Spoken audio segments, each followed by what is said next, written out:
In real life, 240 miles is a long way. Over the internet, distance is irrelevant. You realize 240 miles really isn't all that far. You just, you're thinking, does this creep have any idea where we live? Jason Strell was that creep. He lived in a one-story house off State Road 933 just outside South Bend. He was married with a toddler. This is where the 38-year-old took control over young girls hundreds of miles away.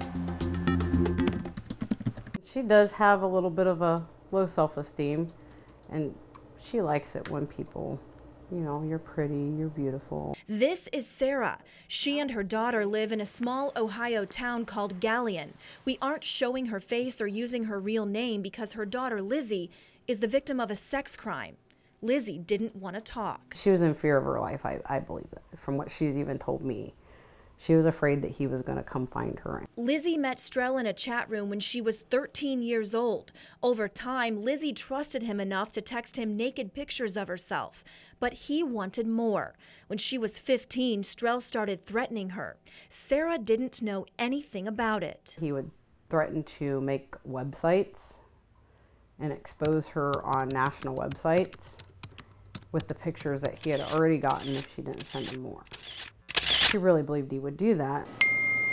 In one text message, he said, "The more I think about it, the more I feel you played me a fool.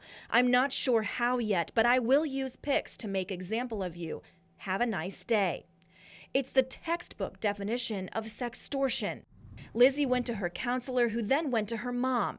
They went to Galion police. As a mother, that's the worst thought in the world, or one of the worst thoughts, is your daughter, her body exposed to the world, because that should be private. Investigators tracked Strell to northern Indiana, so they contacted St. Joseph County Police.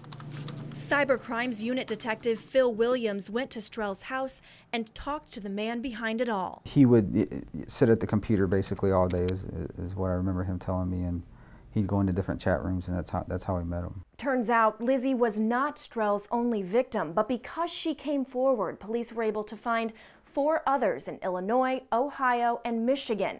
Strell even threatened one girl that he was going to blow up her car because she had sex with him once, but refused to do it again. He exploited their insecurities.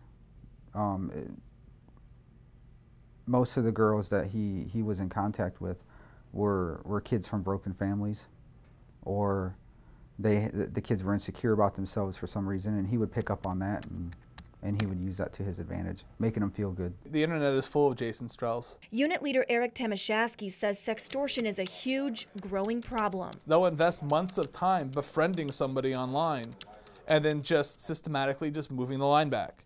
Can I have a picture of you from school? Wow, that's so nice. Can I have a picture of you out with your friends? Wow, that's great. Hey, can I see you in a bikini? Hey, that's great. They're basically removing the clothes one snapshot at a time. Strell went to prison last year for extortion and enticing a minor to engage in sexually explicit conduct. He died there in June from lung cancer. After she found out that this guy had passed away in prison, she actually started talking a little more than she ever had in the past, because I think she felt safe at that point. There's not a day he's going to get out of prison and come and get her because she told him. Today, Lizzie is 17. The high school senior is looking at colleges and trying not to let her past as a victim define who she is. Now he's dead, and if you're going to ask me if I'm happy about that, I have to say, it's sad that he had to go out that way, in the way that he did, but on the other hand,